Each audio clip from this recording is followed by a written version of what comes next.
바울은 골로새 교인들이 승리하는 삶을 살기를 바랬습니다. 그래서 1, 2장에서 그리스도에 관한 교리를 진술하고 3, 4장에서 그 교리를 바탕으로 승리하는 삶을 소개합니다. 그리스도에 관한 교리를 믿는 사람만이 그리스도 안에서 승리하는 삶을 살 수 있습니다. 우리가 승리하는 삶을 살고자 한다면 먼저 그리스도를 믿고 연합해야 됩니다. 뿐만 아니라 날마다 그리스도 안에서 은혜 가운데 살 때 우리는 영적으로 승리하는 수 있게 되고 그 영적인 승리를 바탕으로 일상생활 속에서 승리하는 삶을 살 수 있습니다. 만일 그리스도인이 승리하는 삶을 살지 못하면 일반 세상 사람들의 삶과 다를 바가 없어집니다. 그러므로 그리스도인의 삶이란 곧 승리하는 삶입니다. 바울은 승리하는 삶에 대해 논리적이고 체계적으로 진술합니다. 먼저 승리하는 비결을 이야기했습니다. 위의 것을 찾으라. 그리고서 승리하는 이 비결, 주님을 찾아 만날 때 어떤 일이 일어나는가? 영적인 승리를 하게 됩니다. 옛 성품을 벗고 새 성품을 입게 됩니다. 그럴 때 가정과 직장과 일상생활 속에서 죄에게 지지 않고 죄와 싸워 이길 수 있는 삶을 살게 됩니다. 이 3단계가 그리스도인의 승리하는 삶의 모습입니다.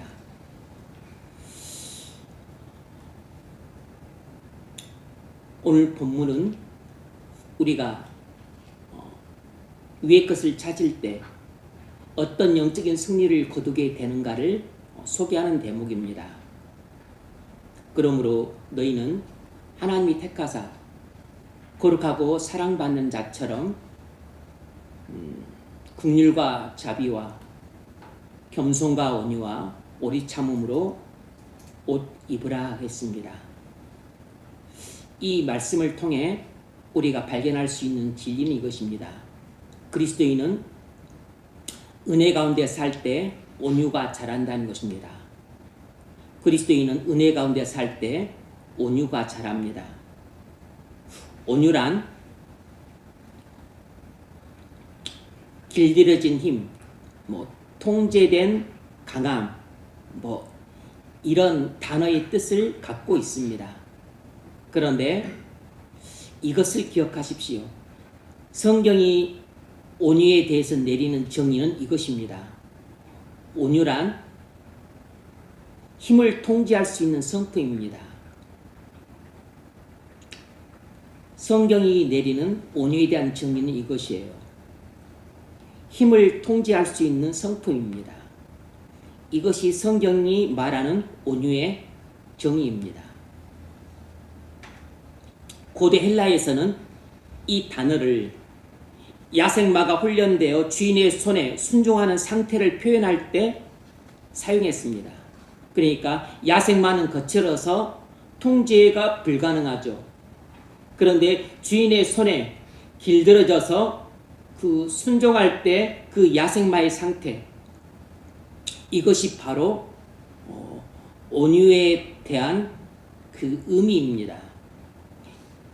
여러분도 아다시피 야생마는 거칠고 날뛰고 그리고 난폭하고 그리고 힘을 통제할 수가 없어요. 그래서 우당탕탕 뛰기 때문에 올라탔던 사람들이 나동그라집니다. 그런데 말이 길들여지면 주인의 손에 길들여지고 안장을 안 치고 말고삐를 갖고서 가고 서는 것을 통제할 수 있으면 이 온유한 말이 됩니다. 바로 이 상태가 온유한 상태예요. 즉 주인이 말의 힘을 완전히 통제할 수 있는 상태입니다. 바로 예수님이 나의 모든 힘을 통제할 수 있는 그러한 상태, 이게 바로 온유한 성품이에요. 바로 내가 말이고 그리고 내 안에 계셔서 나를 통제하시는 주인이 주님이세요. 이 야생마 같은 통제되지 않는 거칠고 난폭한 나를 주님이 내 안장에 올라서 나를 주님의 뜻대로 통제할 수 있을 때 바로 그 성품이 온유한 성품이에요.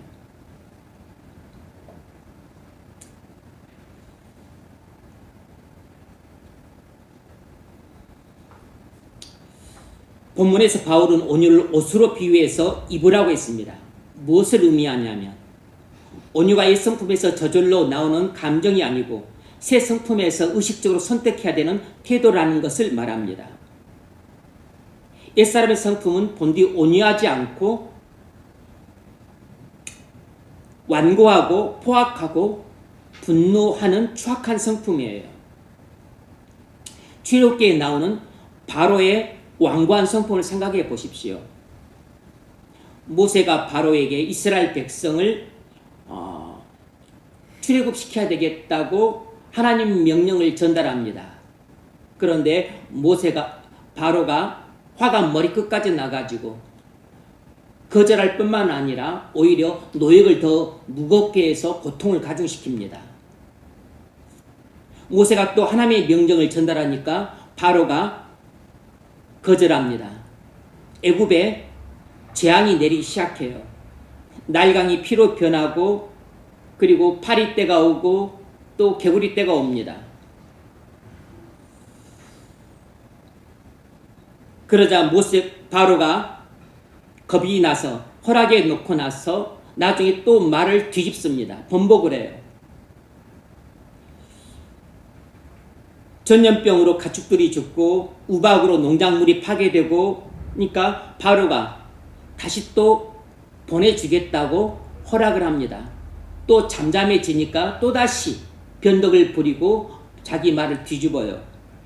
그러기를 몇 차례 하고서 마침내 10번째 장자의 재앙을 받고서 결국 이스라엘 백성을 내보냈다가 또 마음이 변덕을 부리고 마음이 바뀌어서 다시 자기가 전차를 타고 이끌고 와서 또 추격합니다. 그리고 홍해까지 들어왔다가 모든 군대가 수장당하고 몰살을 당해요.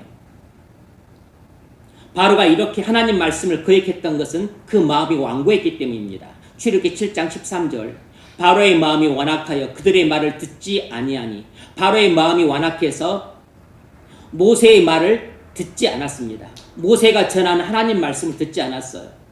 바로의 마음이 완강하여 백성 보내기를 거절하는도다. 바로의 마음이 완고해서 하나님 말씀대로 백성 보내기를 그가 거역했습니다. 완악하다란 마음이 굳어져서 움직이지 않는 상태를 말합니다. 완고하다라는 것은 하나님 말씀을 듣고도 마음이 돌덩이처럼 굳어져서 반응하지 않는 영적인 상태를 말해요. 완고하다라는 것은 마음이 돌덩이처럼 굳어져서 하나님 말씀을 듣고도 반응하지 않는 상태, 도리어 그것을 거역하는 상태, 이것이 바로 완고한 성품입니다. 바로는 하나님 말씀을 듣고 표징을 보고서도 의도적으로 저항했습니다. 완고함이란 알고도 순종하지 않는 마음이에요. 완고한 성품에 세 가지 특징이 있습니다. 첫 번째는 진리를 봐도 인정하지 않아요. 완고한 사람은 증거가 충분해도 마음을 닫습니다. 진리라는 것은 충분히 알만한데 마음을 닫습니다. 도무지 진리를 인정하지 않아요. 이런 사람이 마음이 완고한 사람입니다. 완고한 사람은 자신의 체면과 권위를 더 중요하게 여깁니다. 바로는 재앙을 보고서도 자기 체면과 권위를 더 중요하게 여겼습니다. 완고한 사람은 자존심이 셉니다. 자존심은 옛사람의 성품이기 때문에 나쁜 것이에요. 자존심이 센 사람은 완고한 사람입니다. 온유한 사람은 자존심을 내세우지 않습니다. 우리는 탁월한 지성이 있기 때문에 모두 자존심을 갖고 있어요. 그런데 자존심을 세고 자존심을 부리는 사람은 완고한 성품의 지배를 받고 있는 것입니다. 자존심을 다들 갖고 있지만 자존심을 죽이고 그리고 자존심을 놓는 사람은 그 성품이 온유하기 때문이에요. 완고한 성품의 두 번째 특징은 회개하지 않습니다. 재앙이 심할 때는 기도해 달라고 요청했다가 재앙이 그치면 다시 마음을 굳게 합니다. 변덕을 부려요. 완고한 사람은 고통이 싫지만 죄를 버리고 싶지는 않아요. 고통은 싫고 죄는 좋습니다. 그래서 회개하기를 싫어해요. 완고한 사람은 고통이 싫지만 죄가 좋기 때문에 회개하기를 싫어합니다. 바로가 그랬어요. 완고한 마음을 가진 사람은 고통이 싫어서 고통은 피하고 싶지만 죄는 좋기 때문에 죄를 버리고 싶지 않아서 회개를 계속 미룹니다. 만약 여러분이 고통은 싫고 고통은 피하고 싶은데 죄는 좋아서 죄를 버리고 싶지 않아서 회개를 계속 미루고 있다면 바로 여러분이 완고한 마음을 가진 사람입니다. 완고한 성품 세 번째 특징은 통제권을 놓지 않으려는 집착입니다. 완고함의 가장 깊은 뿌리가 이것이에요. 내가 왕이다. 내가 결정하겠다. 내일은 내가 결정하겠다. 내일은 내 마음대로 하겠다. 내 직장 문제, 내 집 문제, 내 결혼 문제, 내가 어디를 가고 말고는 내가 알아서 결정하겠다. 통제권을 자신이 쥐려고 하는 이 집착, 이것이 바로 완고한 성품의 대표적인 특징이에요. 바로는 단순히 이스라엘을 놓기 싫었다는 것뿐만 아니고 자기 주권을 하나님께 이양하기 싫었던 겁니다. 하나님 명령을 따라서 이스라엘 백성들을 내놓고 싶지 않았던 것이에요. 이스라엘 백성이라고 하는 그 200만 가까이 되는 황금알을 낳는 고의를 내보내고 싶지 않은 마음도 당연히 있었지만 여호와가 누구이기에 내가 여호와의 말씀을 듣는단 말이냐. 내보내고 안 보내면 내가 알아서 결정하는 것이지. 이런 통제권을 놓지 않으려고 하는 집착이 있었던 것이에요. 만일 여러분이 내 배우자 결혼 결정하는 것, 내 자식 교육 결정하는 것, 내 집 결정하는 것, 내 직장 결정하는 것, 내 인생에 관해서 결정하는 것, 내가 알아서 결정하지 왜 목사님이 이래라 저래라 하십니까? 하나님도 이렇게 이래라 저래라 한테 하지 마세요. 내가 알아서 결정하겠습니다. 바로 이렇게 통제권을 하나님께 이양하지 않고 자기가 주려고 하는 그 마음, 그게 바로 완고한 성품이에요. 그러고 보면 우리가 얼마나 완고한 성품을 가진 사람인지 알 수 있습니다. 왜 이렇게 우리가 완고할까요? 우리가 아담 안에 있기 때문입니다. 아담은 교만해서 타락했습니다. 타락한 아담은 곧바로 그 성품이 완고해졌습니다. 그래서 하나님이 아담에게 말했어요. 아담아 어디 있느냐? 그랬더니 삐딱하게 대답했습니다. 무화과 나무 뒤에 숨었습니다. 옷을 벗어서. 네가 무엇을 했느냐? 선악과를 먹었는데 하나님이 내게 주신 그 여자가 줘서 먹었습니다. 라고 하면서 모든 일의 책임은 하나님께 있다는 식으로 반항투로 하나님께 대답을 했어요. 하나님 말씀에 반항투로 대답을 했습니다.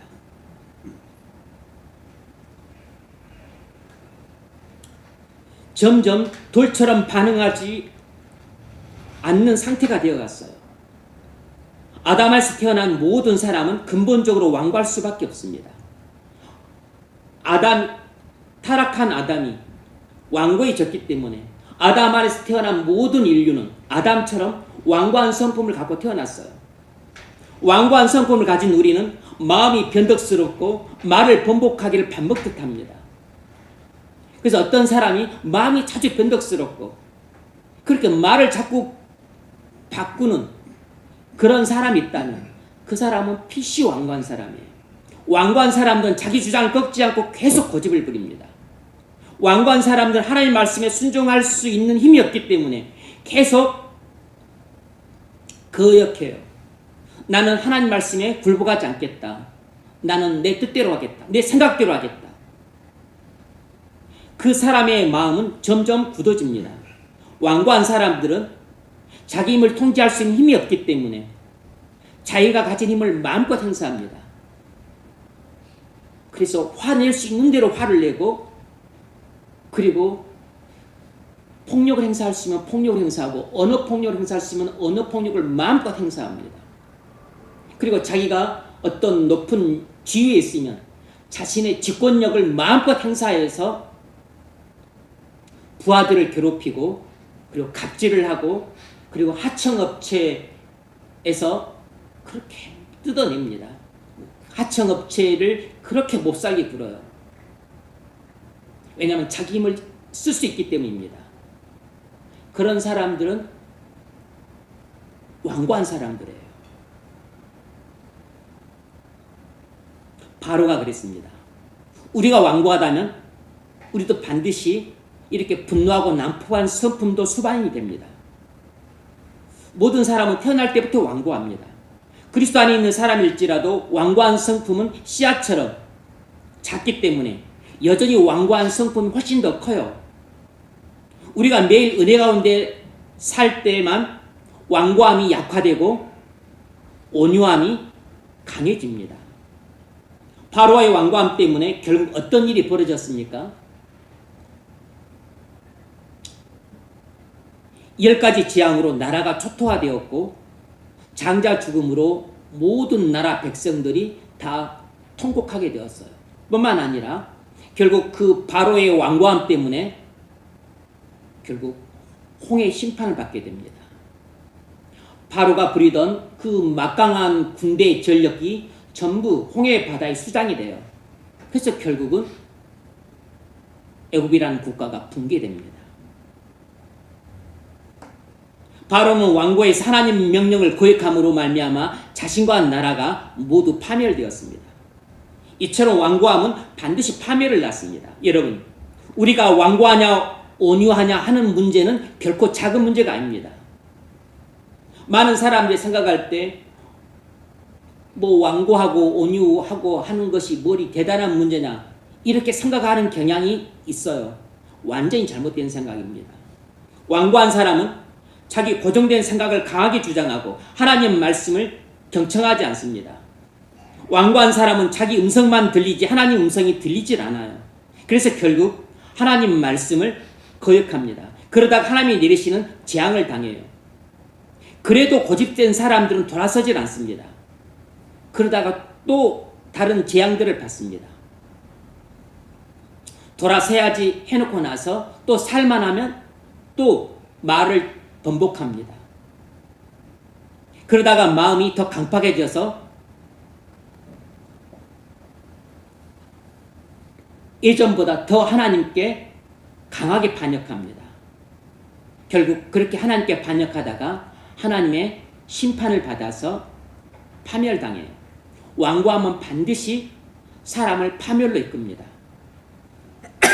여러분이 매력적인 그리스도인이라면 여러분은 필시 겸손하고 온유한 사람일 것입니다. 만약 여러분이 매력적인 그리스도인이 아니라면 그 이유는 다른 데 있는 게 아니에요. 교만하고 완고한 성품을 가진 사람이기 때문입니다. 얼굴이 잘생기고 돈이 많으면 매력적인 그리스도인인 게 아니고, 외모가 못나고 그리고 가난하면 매력적이지 않은 그리스도인이 되는 게 아닙니다. 매력적이냐 아니냐는 겸손하냐 온유하냐, 교만하냐 완고하냐 여기에 달려 있어요.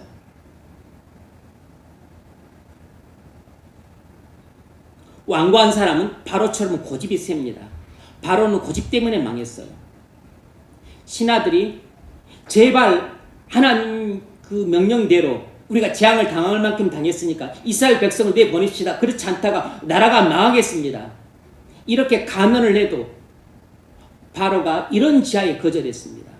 죽어도 못 보내겠다. 그러다가 결국 바로 자신도 명하고 나라도 망했습니다.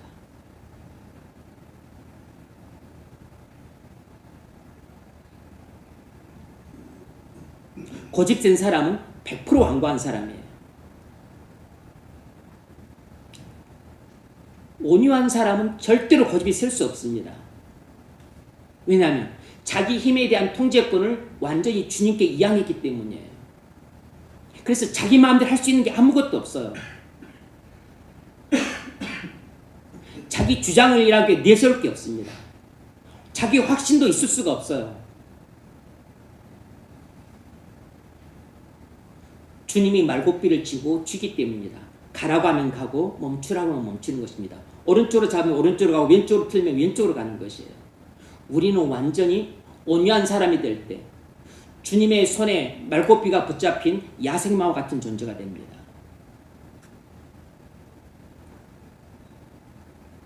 여러분 중에 고집이 센 사람, 아직도 고집을 부린 사람이 있다면 그 사람은 완고함이 아직도 강한 사람인 겁니다. 완고하지 않으면 고집이 셀 수가 없습니다. 여러분이 고집센 사람인지 아닌지 아니면 고집이 없는 사람인지를 보면 완고한 사람인지 온유한 사람인지를 알 수 있어요. 완고함은 오늘날 가장 흔한 죄입니다. 우리가 완고하면 쓸데없이 고집을 부립니다.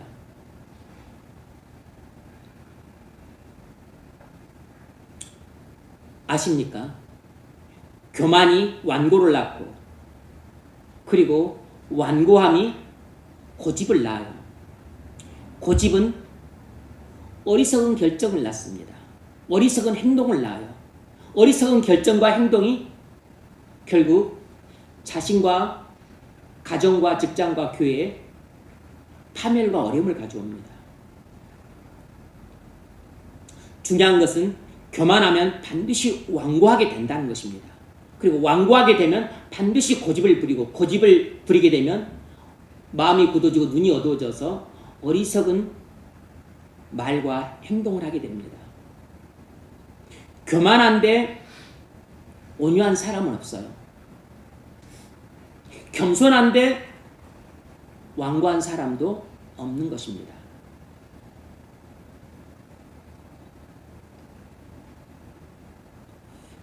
우리가 제 가운데 살면 교만해지고 완고해집니다.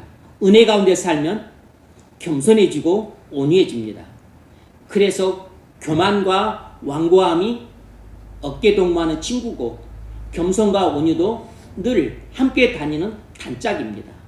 이게 세트로 가는 것이에요. 여러분은 반대 의견을 들으면 화가 납니까? 여러분의 의견을 반대하면 화가 나세요? 만일 그렇다면 그건 여러분 마음이 완고하기 때문입니다. 이를 충분히 수렴할 수 있고 그리고 그것에 대해서 심사숙고하고 의견을 조정할 수 있다면 여러분은 겸손한 사람입니다. 온유한 사람이에요. 겸손함과 온유함이 조금 있는 것입니다. 여러분은 자신의 생각이나 자신의 방식이 틀릴 수 있다고 생각하십니까? 그런데 많은 사람들이 자신의 생각은 전혀 틀리지 않다고 확신하는 듯이 말하고 행동하는 사람도 있습니다. 어이가 없는 경우가 한두 번이 아니에요. 어떻게 그렇게 확신에 차서 주장을 하고 고집을 피울 수 있을까? 어이가 없을 때가 많이 있습니다. 어떻게 우리 생각이 틀릴 가능성이 없겠어요? 어떻게 내가 생각하는 방식이 완전할 수 있겠냐고. 그런데 끝까지 고집을 부립니다. 왜 그럴까요? 그건 그 사람이 교만하고 완고하기 때문이에요. 그래서 교만하고 완고하면 가정에서도 가족들과 많이 부딪히고 직장에서도 동료들과 많이 부딪히게 되어 있습니다. 그 이유는 우리가 교만하고 완고하면 어리석어지기 때문이에요. 그래서 잠언 16장 18절은 말하기를 교만은 패망의 선봉이요 거만한 마음이 넘어짐의 앞잡이라고 했습니다. 근데 뿐만 아니라 이 교만에 대한 이야기뿐만 아니고 이제 완고함에 대한 이야기가 잠언서에 많이 교훈하고 있습니다. 완고함에 대한서 잠언이 몇 가지 이렇게 이야기를 합니다. 잠언 12장 15절. 미련한 자는 자기 행위를 바른 줄로 여기나 지혜로운 자는 권고를 듣느니라. 완고함의 본질은 자기 판단이 절대로 옳다고 여기는 것이에요. 완고한 사람은 자기 판단이 절대로 옳다고 여깁니다. 자기 생각이 절대로 옳다고 여겨요. 그것은 완고함을 넘어서서 교만하기 때문입니다. 그렇게 완고함을 보이는 것은 그 뿌리가 교만에 있기 때문이에요. 충고를 거절하는 태도 자체가 완고함이고 교만함입니다. 그리고 그 모습은 어리석은 것으로 보이는 것이에요. 어떤 사람이 어리석다면 그 배후에는 완고함이라고 하는 마음이 있는 것이고, 그리고 더 그 뿌리에는 교만함이라고 하는 성품이 있는 것입니다. 잠언 15장 5절은 이렇게 말합니다. 잘 들어보세요. 아비의 훈계를 업신여기는 자는 미련한 자요, 경계를 받는 자는 슬기로운 자니라. 아비의 훈계를 업신여기는 자는 미련한 자요, 경계를 받는 자는 슬기로운 자니라. 부모의 훈계를 들으란 얘기가 아니에요. 완고함은 훈계를 무시하는 태도입니다. 부모의 훈계라도 들을 게 있고 안 들을 게 있어요. 목회자의 훈계를 무시하는 사람은 정말 완고한 사람입니다. 목회자가 하나님의 말씀을 따라 훈계하는데 그 훈계를 무시한다면 그건 정말로 완고한 사람입니다. 교정받지 않는 삶은 점점 어리석어요. 교정받기를 싫어하고 교정을 거부하고 교정에 대해서 반발한다면 그 이유는 그 사람이 성품이 완고하기 때문이에요. 더 나아가서 그 뿌리가 교만함에 있습니다. 자기가 하나님 말씀을 듣고도 교정하지 않으면 점점 어리석어집니다. 그러나 하나님 말씀을 듣고 교정하면 지혜로워져요. 잠언 28장 1절도 그 점을 이야기합니다.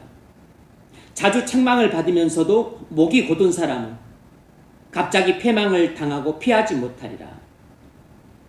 자주 책망을 받으면서도 목이 곧은 사람이 있다는 것입니다. 무슨 말이죠? 여기서 목이 곧은 사람이란 완고한 사람을 가리켜요. 완고한 사람은 그 특징이 마음이 돌덩이처럼 굳은 사람이고, 그리고 목이 곧어요. 그래서 자기 판단은 항상 옳다고 생각하고 자기 생각은 절대적으로 옳다고 하는 어이없는 생각을 하고 있어요. 그래서 책망을 받으면서도 고치려 하지 않습니다. 책망을 들으면서도 계속 고집을 피워요. 그런 사람은 갑자기 패망을 당하고 피하지 못한다는 것입니다. 완고한 사람은 자주 책망을 받지만 회개하지 않는 사람이에요. 이처럼 반복된 경고를 무시하는 완고한 사람은 결국 파멸을 합니다. 바로가 그런 사람입니다. 사울이 그런 사람이었어요. 거짓 선지자 발람이 그런 사람이었습니다. 잠언의 논리는 매우 명확합니다.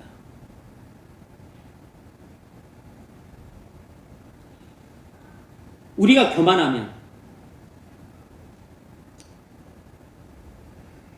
정당한 공고를 듣질 않아요. 그러면 마음이 더욱 완고해집니다. 마음이 완고해지면 어리석어져요. 그래서 판단이 흐려지고 그리고 고집이 부립니다. 자기 생각이 계속 옳다고 주장해요. 자기 판단이 절대적으로 옳다고 확신합니다. 그래서 어리석은 결정을 하게 됩니다. 그 어리석은 결정이 자신과 자신이 속한 공동체를 파멸로 가져오는 것이에요. 그래서 이렇게 이야기합니다. 교만은 마음의 뿌리고, 완고함은 그 줄기고, 어리석음은 그 열매다. 그리고 이 교만과 완고함의 어리석음이 가져오는 종착지는 파멸이다. 이렇게 이야기를 합니다. 이것이 잠언의 논리예요. 여러분, 교만은 여러분의 눈을 가리고 완고함은 여러분의 귀를 틀어막고 결국 어리석음은 여러분의 인생을 망칩니다. 우리가 교만하고 완고하여 어리석어지면 가정생활과 직장생활과 교회생활을 은혜롭게 할 수가 없어요. 영적인 싸움에서 지면 일상생활에서 지게 됩니다. 온유란 힘을 통제할 수 있는 성품입니다. 온유는 단순히 부드러운 성품이 아니고 하나님의 주권을 신뢰하기 때문에 나 자신을 하나님께 맡기는 것이에요. 그래서 내 힘을 절제할 수 있는 능력이 나옵니다. 온유는 하나님께 자신을 맡김으로써 자기 힘을 절제하는 부드러운 성품이에요. 그래서 온유한 사람에게는 놀라운 하나님의 능력이 나타납니다. 여러분, 온유한 자의 힘을 아십니까? 모세는 온유한 사람으로 유명하지만 처음부터 온유한 사람은 아니었어요. 모세는 그의 나이 40살에 애굽 왕자였는데 교만하기도 했었고 그리고 완고하기도 했었습니다. 모세는 40살 애굽 왕자였었을 때 완고해서 동족을 학대하는 애굽 관리를 쳐서 죽였습니다. 그럴 정도로 의분이 강했고 폭력적인 면이 있었어요.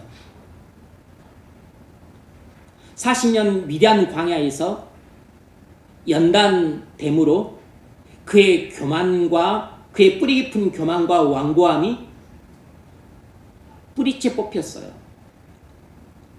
그 거친 환경에서 그 고달픈 삶을 통해 40년이라는 기간을 통해 모세의 마음속에 깊이 뿌리 박혔던 교만과 완고함의 성품의 뿌리를 뽑았습니다.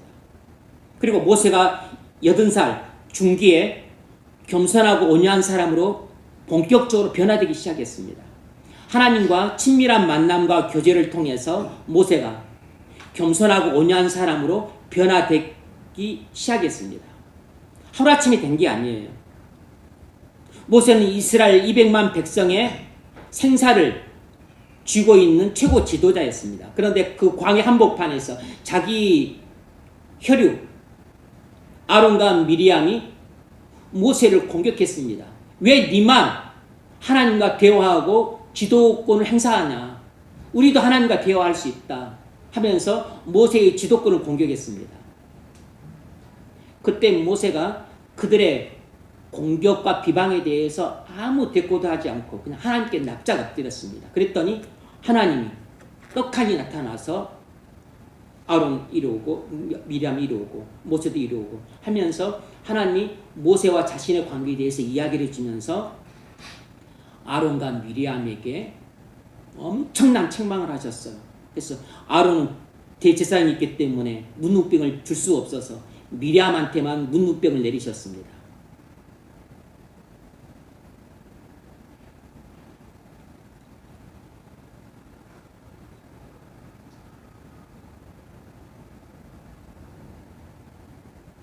모세는 반격하지 않았어요.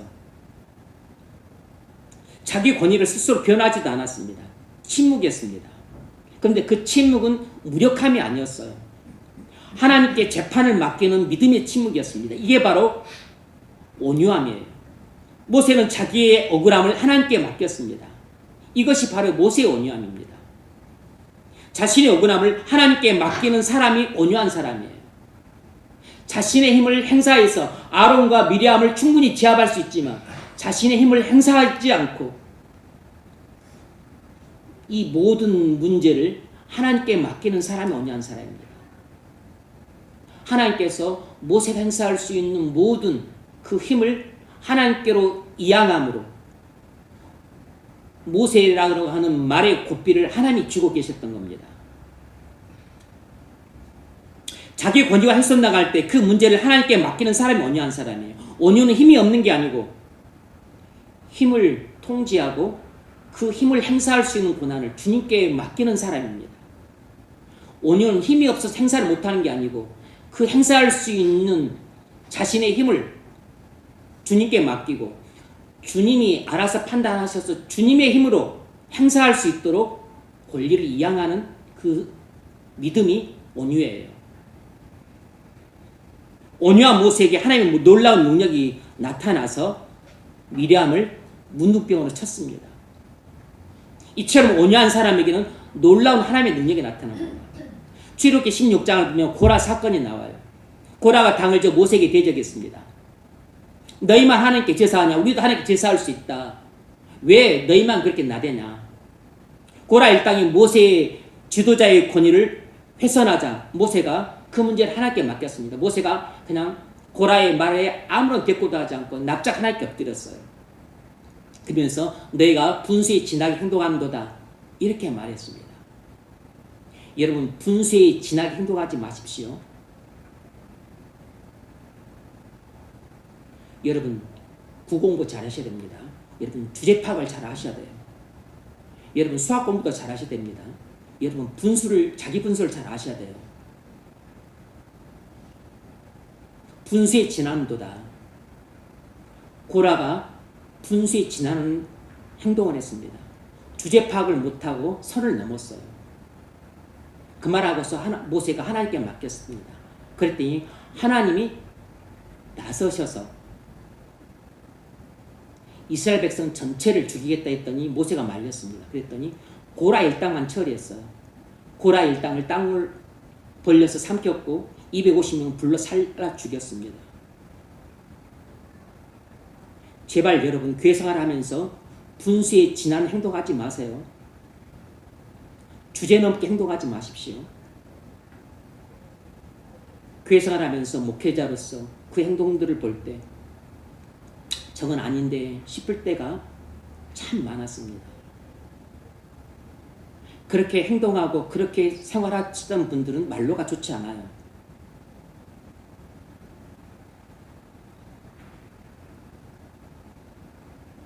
온유는 하나님께 심판을 맡기는 믿음입니다. 모세가 힘이 없어서 고라 일당을 처리하지 않았던 게 아니에요. 얼마든지 자신의 권위를 갖고 지도권 행사에서 고라 일당을 제압할 수 있었지만 행사하지 않았습니다. 하나님께 맡겼어요. 근데 그게 더 무서운 것입니다. 모세가 만일 자신의 지도권을 발동을 해서 힘을 행사해서 고라 일당을 제압했다면 틀림없이 원성이 잦아있을 겁니다. 그런데 하나님께 맡겼더니 하나님이 알아서 그들을 다 땅으로 삼켰고 불러 삼켰습니다. 아무도 대꾸를 못해요. 온유한 사람이 무서운 것입니다. 온유한 사람이 무서운 사람이에요. 화내는 사람, 막 폭력을 행사하는 사람, 욕을 하는 사람, 그 사람 하나도 무섭잖아요. 자기 힘을 마음껏 드러내고 직권력을 행사하는 사람 무서운 사람 아닙니다. 무서운 사람은 힘을 충분히 행사할 수 있지만 행사하지 않고 하나님께 그 모든 일을 아뢰고 그리고 하나님께 맡기는 사람이 무서운 사람이에요. 왜냐하면 그 사람을 공격했던 사람은 그 사람을 상대하는 게 아니고 그 공격자 가해자는 하나님을 상대해야 되기 때문입니다. 여러분이 하나님과 상대해서 이길 수 있겠어요?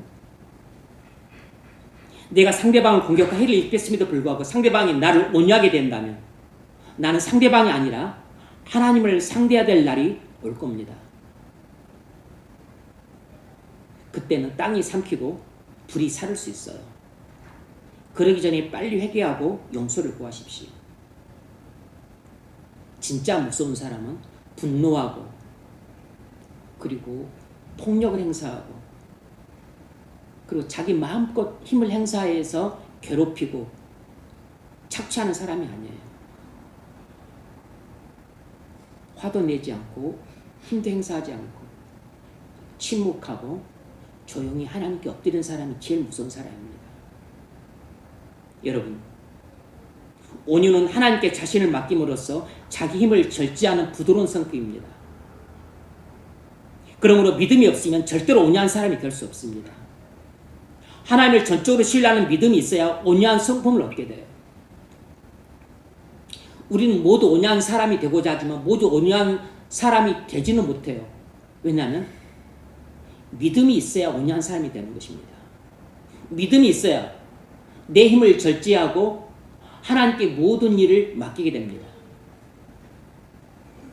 무시를 당하거나 권유를 훼손당하거나 비방과 욕을 들을 때 그 상대방을 직접 상대하지 말고 하나님께 그 문제를 맡기십시오.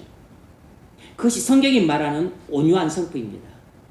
그러면 하나님이 여러분의 억울함을 다 아시고 여러분의 믿음을 통해서 역사하셔서 하나님이 그 상대방을 상대하실 것입니다. 그것이 100번, 1000번 나은 대응 방식이에요.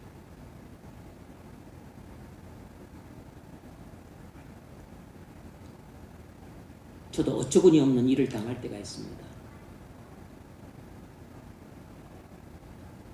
권유가 훼손되거나 모욕을 당한다고 느낄 때가 있어요. 믿음이 바로 서지 못할 때는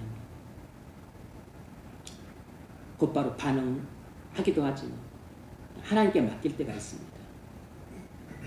그런데 곧바로 하나님이 응답하지는 않으세요. 시일이 걸립니다. 언제 응답할지도 모릅니다. 하지만 하나님께 맡기는 거죠. 왜냐하면 믿음을 통해서 맡기는 거니까. 100번, 1000번, 만번 하나님이 내가 반응하는 것보다 훨씬 더 나은 방식으로 반응을 해주세요. 내가 억울하다면 억울함을 풀어주시고 내 권유가 훼손되었다면 하나님이 하나님의 방법으로 권유를 다시 세워주십니다. 내가 손해를 봤다면 하나님이 다른 방법으로 보충해 주세요.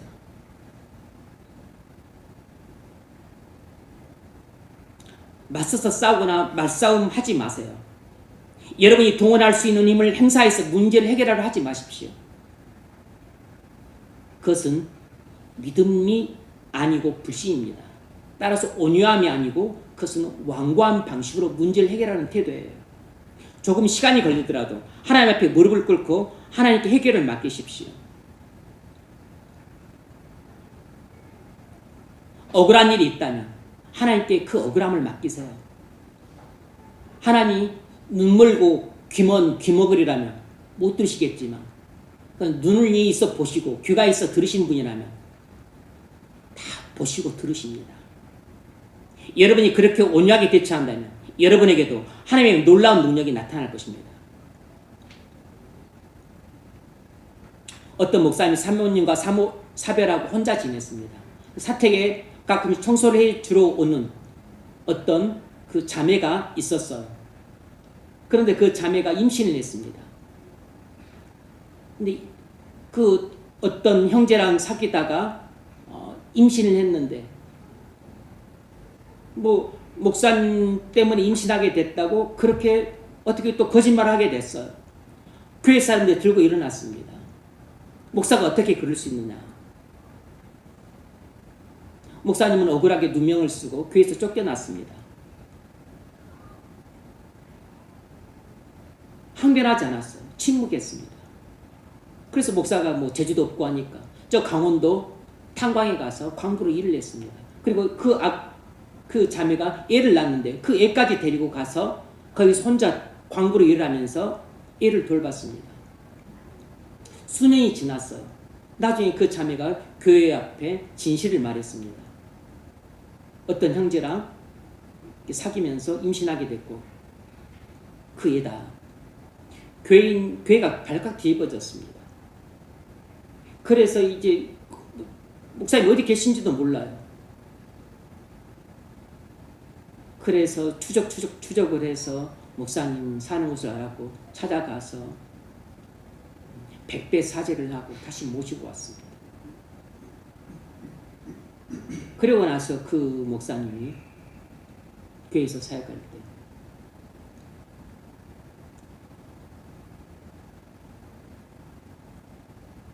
파추로 매주를 쓴다고 해도 교인들이 다 믿을 정도가 되었어요. 콩으로 매주를 쓰지만 아닙니다. 요즘에는 콩으로 쓰지 않고 파추로 매주를 씁니다. 그래도 믿을 정도로 그런 놀랍게 목사님에 대한 신뢰가 높아지고 교회가 화목해졌어요. 쉬운 일은 아니죠. 억울하게 된 억울함을 당하면 분통이 터지니까 잘 못 참습니다. 근데 침묵하고 항변하지 않고 하나님께 맡기면 문제는 시간이 좀 걸리는 거예요. 하지만 가장 완벽하게 문제를 해결합니다. 근데 모세는 거기서 끝나지 않았습니다. 미리암에게 문둥병이 발하자 모세가 부르짖었어요. 하나님 원컨대 그를 고쳐주소서. 여기서 모세의 온유함이 한층 더 빛이 납니다. 아론과 미리암이 대적했었을 때 침묵하고 똑같이 대적하지 않을 뿐만 아니라 문둥병이 생긴 미리암을 치료해 달라고 하나님께 부르짖었어요. 한번 당해봐라 하면서 고소해하지 않았습니다. 이제 봤지, 이제 똑똑히 알았지, 이렇게 속으로 생각하면서 통쾌해하지도 않았습니다. 침묵으로 복수하지도 않았어요. 자기를 해친 사람을 위해서 눈물로 기도했습니다. 이것이 진짜 온유예요. 그래서 이렇게 진짜 온유한 성품을 갖기가 쉬운 게 아닌 것입니다. 우리가 그리스도인이 되면 어느 정도 온유함은 있어요. 옛날처럼 그렇게 100% 완고한 사람은 아니에요. 왜냐하면 온유함에 씨앗이 들어왔으니까. 그리고 은혜 가운데 살면 온유함이 좀 자라기도 하니까. 그런데 정말로 내게 해코지했던 사람, 내 권위를 훼손하고 내게 말할 수 없는 억울함을 끼쳤던 사람, 그 사람이 고통당하고 병들고 그리고 죽게 되었었을 때 정말 그 사람을 위해서 눈물을 뿌려가면서 기도해 줄 정도로 이렇게 크고 강하고 뿌리 깊은 온유한 성품이 자리 잡을 수 있느냐 하는 것입니다. 이것이 정말로 온유한 성품이 뿌리 깊게 자리 잡은 사람의 모습이라고. 한때 사람을 쳐 죽였던 완고했던 모세가 이렇게 온유해졌습니다. 하나님은 완고한 사람도 그리스도 안에서 얼마든지 온유한 사람으로 변화시켜 갈 수 있습니다. 온유는 분노가 없는 상태가 아니라 분노를 하나님께 맡긴 상태예요. 온유한 사람도 화가 나고 그리고 분통이 치밀어 오르고 분노가 치솟을 수 있어요. 그런데 그것을 하나님의 은혜의 손으로 누르고 그리고 그 분노조차도 하나님께 이양을 합니다.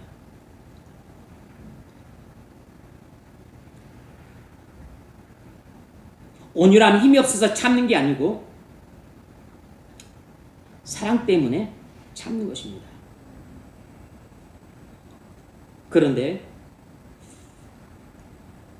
민수기 입장 보면 모세의 그 반석 사건이 나오는데요. 광야 생활 38년 차에 모세의 나이 대략 120세예요. 이제 죽은 날이 얼마 안 남았을 때입니다. 백성들이 물이 없다고 또 모세에게 원망하고 불평하자 그때가 백성들이 모세에게 8번째로 불평했던 때였어요. 모세가 그때는 화가 나서 못 참았는지 화를 내면서 반석을 지팡이로 2번을 세게 내려쳤습니다. 온유함을 잃고 분노를 바라면서 하나님께 죄를 지었어요. 그러자 하나님이 그에 대한 징계로 모세가 가나안 땅에 입성하지 못하고 120세에 죽도록 명하셨습니다. 여러분, 우리가 그리스도 안에서 은혜 가운데 살면 완고함은 점점 제거되고 점점 온유한 사람이 되어갑니다. 그리고 온유함이 점점 또 자라면서 뿌리가 깊어지고 그리고 줄기가 커지고 열매도 맺어요. 그렇다고 해서 우리에게 완고함이 전혀 없는 게 아닙니다. 이렇게 한순간 또 통제를 못하면 화를 내고 분노하고 그리고 이렇게 폭력을 행사할 수 있어요. 그래서 완고는 평생 유지해야 될 성품이지 한 번 지켰다고 끝나는 게 아닙니다. 지면의 모든 사람보다 온유함이 승한 사람이라고 하나님께 평가를 받을 정도의 모세였지만 결국 그의 나이 120세 때 이제 그 성품이 말할 수 없이 거룩해지고 고상해진 때 바로 그때 온유함을 잃고 하나님께 범죄했어요. 섰다고 생각하는 자는 반드시 넘어집니다. 우리는 섰다고 생각할 때가 있을 수가 없어요. 항상 넘어질 수 있기 때문입니다. 우리는 살면서 어이없는 공격을 당할 때가 있습니다. 상대방이 화를 내고 말을 거치게 할 때가 있어. 어떻게 해야 될까요? 참고 하나님께 맡겨야 됩니다. 직장에서 인정받지 못할 때 어떻게 해야 될까요? 난 정당한 노동을 했는데 나를 인정해주지 않을 때 어떻게 해야 될까요? 참고 하나님께 맡기십시오. 사람들이 나를 오해할 때 어떻게 해야 될까요? 내가 억울하게 누명을 쓸 때 어떻게 해야 될까요? 물론 말 한두 마디로 그것을 오해를 받았으면 오해를 해소할 수 있으면 해소시키십시오. 억울함이 있으면 억울함을 해소할 수 있으면 해소를 시키세요. 그러지 말라는 게 아닙니다. 그런데 그것이 힘들고 어렵고 또 많은 더 큰 문제들을 야기시킬 수 있다고 생각되면 그러면 참으십시오. 그리고 하나님께 맡기세요. 말로 일에 들지 말고 하나님께 맡기시기 바랍니다. 온유한 사람은 자기 힘으로 문제를 해결하지 않고 하나님께 맡깁니다. 자기 힘을 절제할 수 있는 능력이 온유한 성품이에요. 온유함은 단순히 말랑말랑하게 말을 부드럽게 하는 게 아니고 자기의 강한 힘을 절제할 수 있는 능력입니다.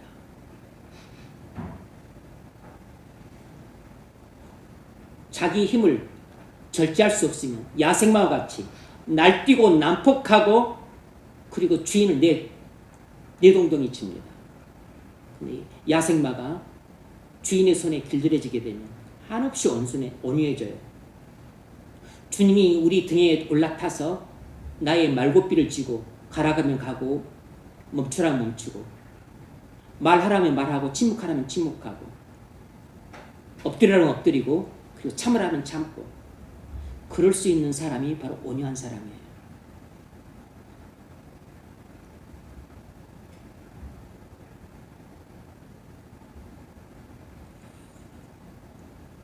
우리가 온유하게 문제를 대처하면 우리 안에 하나님 나라가 건설됩니다. 그래서 주님이 이렇게 말씀하셨어요. 온유한 자는 복이 있나니 저희가 땅을 기업으로 받을 것이니요. 여기서 땅은 하나님 나라를 가리킵니다. 온유한 자는 복이 있나니 저희가 땅을 기업으로 받을 것이니요. 왜냐하면 온유한 사람은 이미 지금 믿음으로 자기 힘을 하나님께 완전히 맡겼기 때문이에요. 지금 믿음으로 살고 있는 것입니다. 그러니까 당연히 하나님 나라가 우리 안에 건설이 되는 거죠. 우와 평강과 희락이 넘친 하나님 나라가 건설이 됩니다.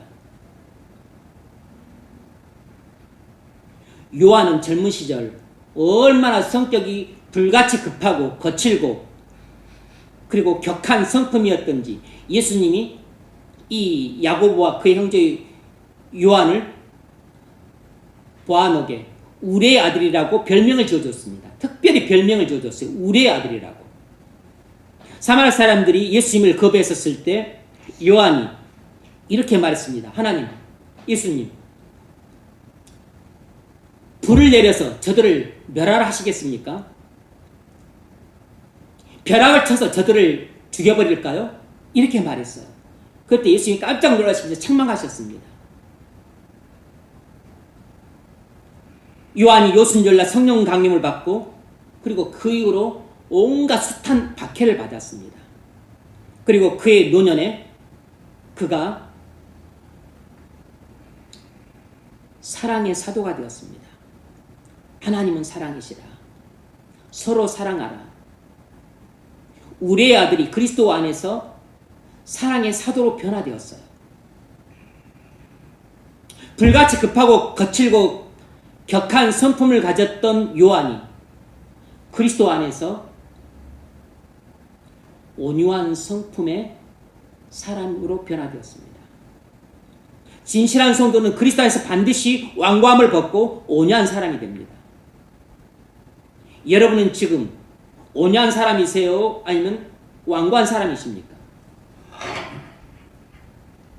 온유한 사람이라면 대단히 매력적인 사람입니다. 사람의 호감을 줘요. 완고한 사람이라면 아무리 교회를 다니고 믿음이 좋다고 하고 뭐 말씀 있고 기도하고 그리고 열심을 내면서 봉사할지라도 사람들에게 매력적이지 않습니다. 호감을 주지 못해요.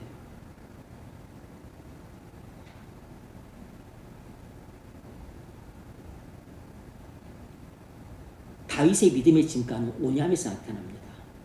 다윗이 온유한 사람이었다는 걸 아십니까? 다윗은 힘이 있었지만 힘을 절제를 했습니다. 그게 온유예요.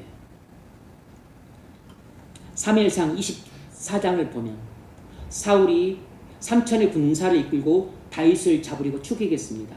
엔게디 동굴에서 다윗이 사울을 칼로 죽일 수 있었습니다. 부하들이 죽이자고 막 충동질했어요. 그런데 다윗은 사울을 끝내 죽이지 않았습니다. 하나님이 기름 부신 받은 자를 내가 칠 수 없다. 다윗은 복수할 수 있는 힘을 가졌지만 복수할 수 있는 힘을 하나님께 맡겼습니다.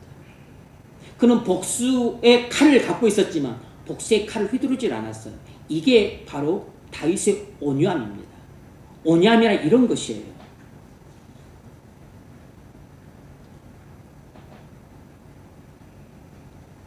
이것이 온유한 자의 엄청난 힘입니다. 다윗은 하나님께 자신의 억울함을 맡겼고 자신의 복수를 맡겼고 그리고 하나님께 심판을 맡겼습니다. 왜냐하면 심판은 하나님만 하실 수 있는 권리가 있으니까. 여러분, 온유란 복수할 수 있지만 복수하지 않는 힘입니다. 온유는 기회가 없어서 참는 것이 아니라 기회가 있어도 참는 것이에요. 다윗은 사울을 죽일 정당한 이유도 있었습니다. 그럼에도 불구하고 그는 하나님의 질서에 순종했습니다.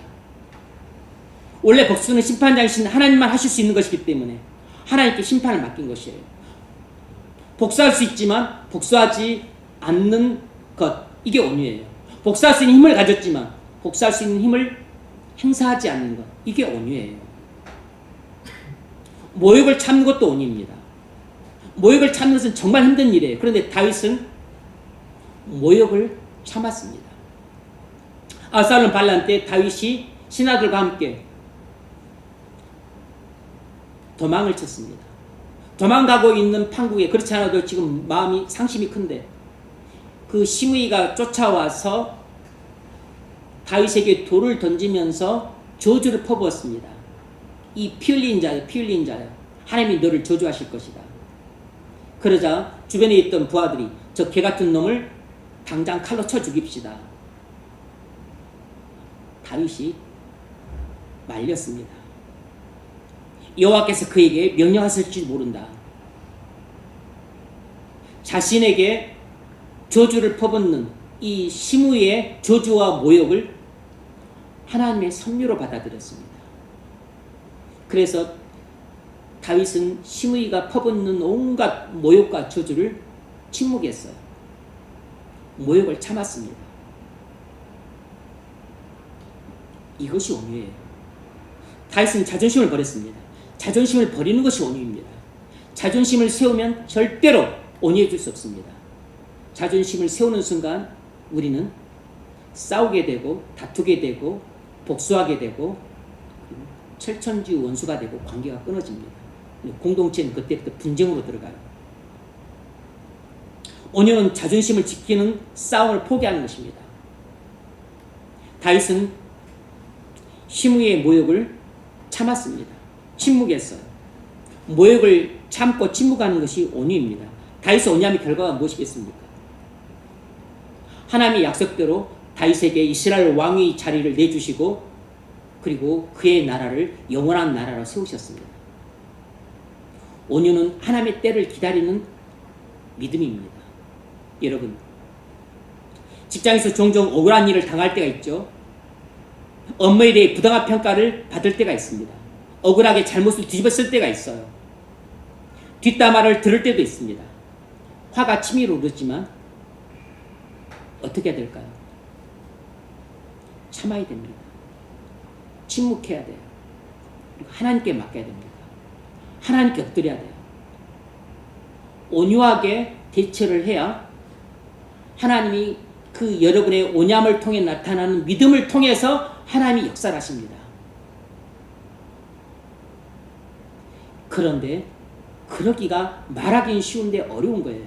왜냐하면 믿음이 있어야 그렇게 할 수 있습니다. 믿음이 없으면 곧바로 치고 나가요. 화를 내고 욕을 하고 싸우고 내가 그랬냐 안 그랬니.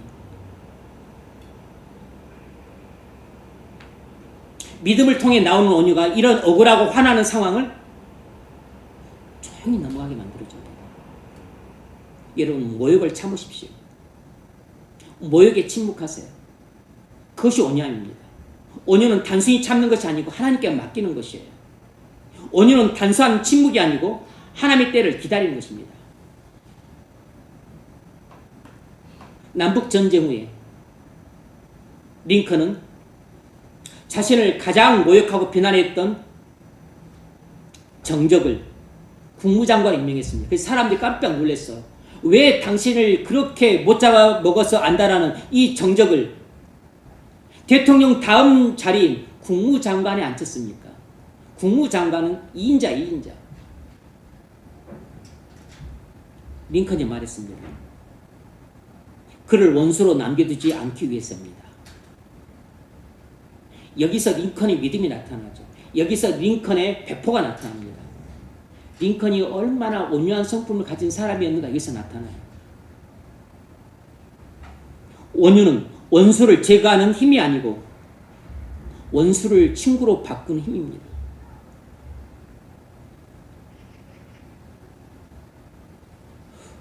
온유는 원수를 제거하는 힘이 아니고 원수를 친구로 바꾸는 힘이에요.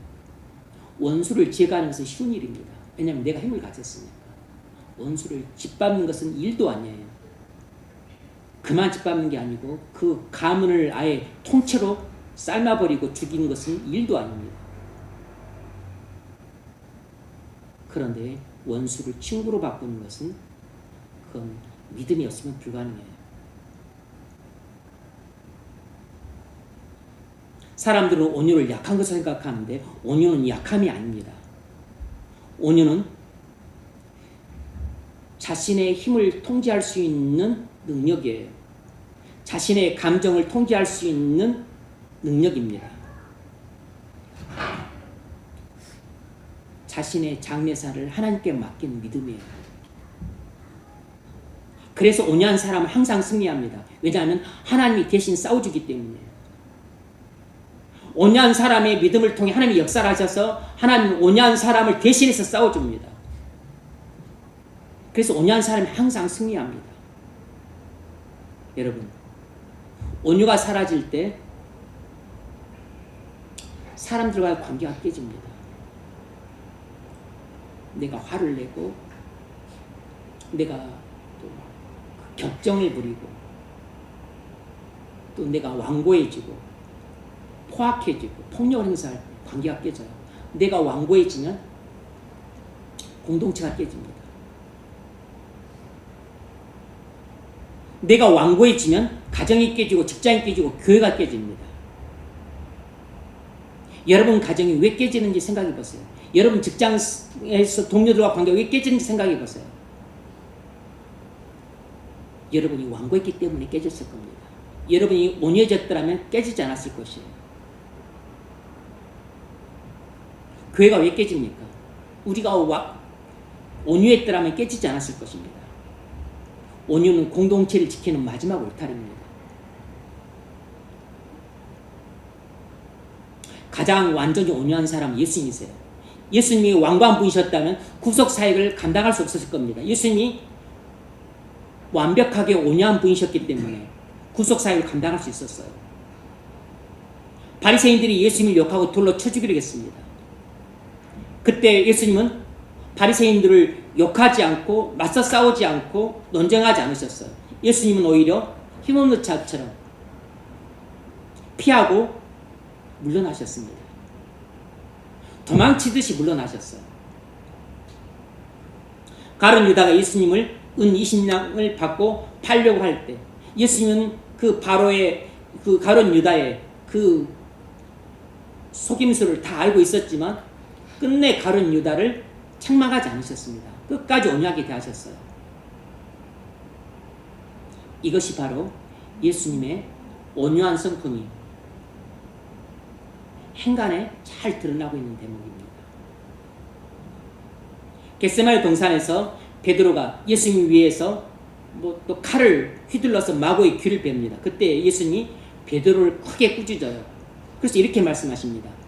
내가 12군단이나 더 되는 영을 부를 수 없어서 이러고 있는 줄 아느냐. 예수님은 한 군단 6,000명이에요. 12군단이면 7만 2천 명입니다. 예수님은 12군단 7만 2천 명이나 되는 천사들을 불러서 자기를 잡아오러 온 자들을 싹 대적할 수 있지만 안 하신다는 것입니다. 예수님이 힘이 없어서 체포된 게 아니고 힘이 무한했지만 힘을 쓰지 않으셨습니다.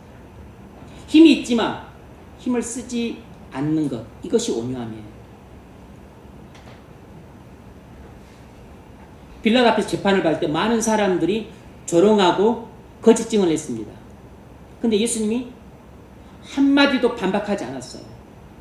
그 거짓 증언과 조롱 앞에 예수님이 침묵으로 일관하셨습니다. 한 말씀도 대답하지 아니하시니. 거짓 증언과 조롱에 대한 침묵이 온유입니다. 온유는 패배가 아니고 승리예요. 예수님 모욕적인 재판에서 분노하지 않고 침묵하신 것은 예수님이 온유하셨기 때문입니다. 예수님이 십자가 위에 달리셨을 때 사람들이 조롱했습니다. 네가 하나님의 아들이거든 내려와 봐라. 침 뱉고 못 받고 가시 mel려가는 쑤고 조롱했습니다. 그때 예수님이 십자가에 못 박히신 지 이렇게 기도하셨어요. 아버지, 저들의 죄를 사하여 주옵소서. 자기 하는 것을 알지 못하니이다. 온유는 미움과 분노와 저주가 나올 만한 상황에서도 마음의 요동 없이 죄를 짓지 않고 자기 사명을 감당하는 성품입니다. 끝까지 마음을 지키고 부드러움을 지키는 성품이에요. 고통 속에서도 용서를 선택하는 성품입니다. 온유한 성품의 절정은 자기를 죽이는 원수의 죄를 용서해 달라고 하는 기도에서 나타나요. 온유하지 못하면 자기를 죽이고 거짓 증언을 하고 조롱하고 십자가에 못 박아 죽이는 것에 대해서 쾌재를 부리는 그런 원수의 죄 사함을 위해 기도할 수가 없습니다. 그래서 이 온유함은 사람이 이해하기 어려운 성품이에요. 온유함은 본디 아담에서 태어난 모든 사람에게 없는 성품입니다. 이것은 하나님에게서만 있는 성품이에요. 예수님에게만 있는 성품입니다. 그래서 우리는 아담에서 태어날 때 우리에게는 진짜 온유함은 없었습니다. 완고함만 있었어요. 그런데 우리가 예수를 믿고 연합됨으로 그리스도 안에서 그리스도의 성품인 온유함을 씨로 받은 것입니다. 씨앗으로. 그래서 그리스도 안에서 은혜 가운데 살 때 이 씨앗이 자라고 커서 열매를 맺어서 뿌리가 깊어지고 줄기가 나고 그리고 잎사귀가 나고 꽃이 피는 것입니다.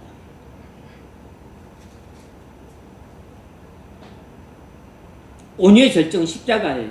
예수님은 억울한 재판을 받으시고 채찍질을 당하셨고 가시관면을 쓰시고 조롱당하셨어요. 그런데 침묵하셨습니다. 욕을 받으시되 맞대어 욕하지 아니하셨어요.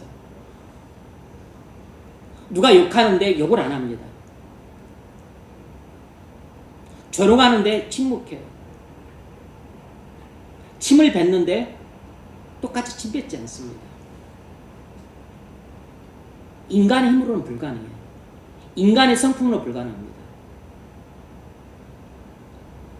바로 그리스도의 성품이 우리 안에 있어야 돼요. 온유는 그리스도에게만 있는 성품입니다.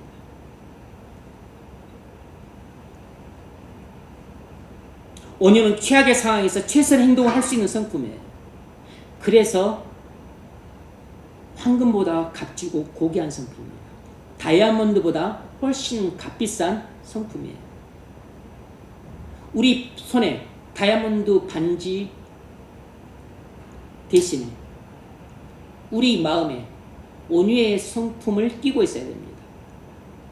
목에, 귀에 다이아몬드 목걸이, 다이아몬드 귀걸이 이런 거 없어도 우리 마음속에 온유함이 자리 잡고 있다면 나는 다이아몬드보다 몇만 배 값진 보석 같은 성품을 갖고 있는 것이에요.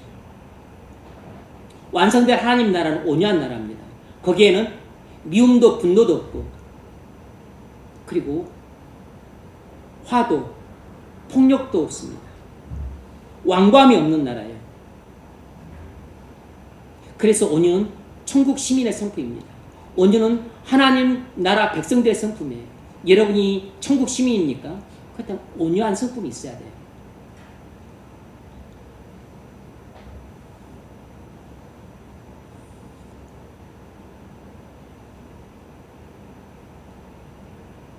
온유는 훈련의 측면도 있습니다. 상대방의 거친 말에, 거친 행동에 곧바로 반응하기 전에 하나님 앞에 엎드리십시오. 마음으로 엎드리세요. 기도하라는 말입니다. 어떻게 해야 될까? 물으셔야 됩니다. 복음을 기억하십시오. 훈련이 되어 있습니다. 성령께서 얼른 복음을 상기시키셔야 됩니다. 그래야 복음으로 대처할 수 있습니다. 말을 절제하십시오. 성령이 통제도 하기 전에 말이 튀어나가면 반드시 실수를 합니다.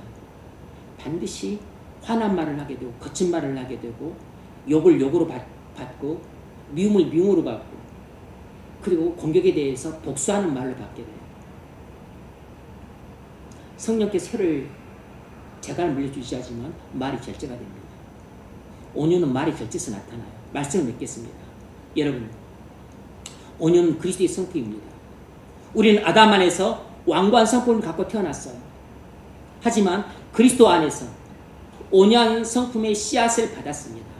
우리가 그리스도 안에서 매일같이 주님과 친밀한 교제를 통해서 은혜를 받고 자라면 우리 안에 온유한 성품도 함께 자랍니다. 모세는 본디 교만하고 완고한 사람이었는데 하나님의 은혜로 말미암아 그리스도 안에서 겸손하고 온유한 사람으로 변화되었습니다. 요한은 우리의 아들이었는데 그리스도 안에서 사랑의 사도로 변화되었습니다.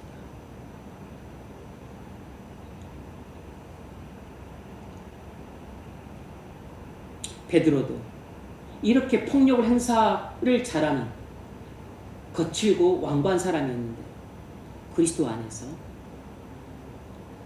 십자가에 못 박혀 거꾸로 달려 죽을 정도로 온유한 사도가 되었습니다.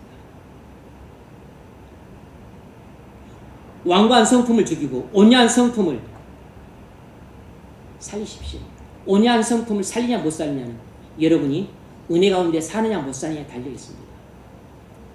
완고한 성품을 죽이고 온유한 성품의 사람이 되고자 한다면 위의 것을 찾으십시오. 매일같이 주님을 만나 주님이 주시는 은혜를 공급받으세요. 주님의 사랑이 여러분 마음속에 흘러넘치면 자연스럽게 완고한 성품들은 약화되고 온유한 성품이 더욱 강하고 커지게 됩니다. 여러분이 만일 죄 가운데 거하게 된다면 있던 온유함은 점점 소멸되고 그리고 작았던 완고함, 컸던 완고함은 더욱 커지게 될 겁니다. 온유한 자에겐 하나님이 주신 복이 있습니다. 마음속에 하나님 나라가 임할 뿐만 아니고 죽어서도 저는 하나님 나라에 들어가요. 온유한 자는 복이 나니 저희가 땅을 기업으로 받을 것이니요. 온유는 그리스도의 성품입니다. 모세는 억울함을 하나님께 맡겼어요. 그리고 자기를 공격했던 미리암을 위해 울었습니다. 자기에게 원망했던 백성들을 위해 울었어요. 모세는 복수의 칼을 내려놨습니다. 복수할 수 있는 힘을 가졌지만 복수할 수 있는 힘을 내려놨습니다. 이게 다윗이 보여줬던 언약입니다. 요한은 전도를 안 받아들인다고 해서 불벼락을 내려서 죽일 정도로 완고했습니다. 나중에는 백세가 되어서 반모섬에서 채석장에서 그 힘들고 어려운 채석의 일을 하면서 끝까지 믿음을 지켰습니다. 우리의 아들도 그리스도 안에서 온유한 사도로 변화되었습니다. 온유는 손해처럼 보이지만 하나님 나라에서 가장 강력한 능력이에요. 온유는 약함이 아니랍니다. 온유는 하나님을 신뢰하는 가장 강력한 믿음이에요. 평생 은혜 가운데 사심으로 온유함이 자라가시는 귀한 성도가 되시기를 주의 이름으로 축원합니다.